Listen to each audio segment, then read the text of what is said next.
ان کا نقطۂ نظر ہے، یہ ان کا نظریہ زندگی ہے، یہ بہت کمال کا ہے کسی واقعی شاعر کا، کسی واقعی اچھے یا اعلیٰ درجے کے انسان کا ہے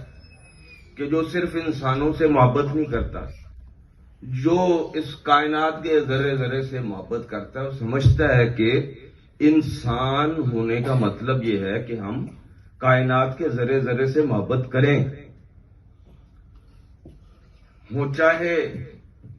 سنگ و شرر احترام کرتا ہوں، بھلے ہوں شمس و قمر احترام کرتا ہوں، خدا کا نور ہے ہر چیز جو بھی خلق ہوئی،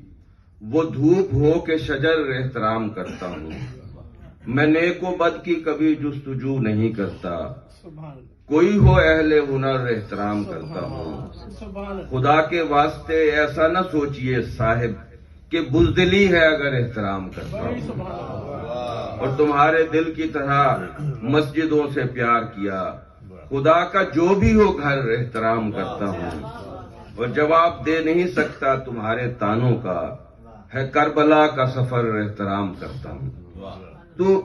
جب مجھے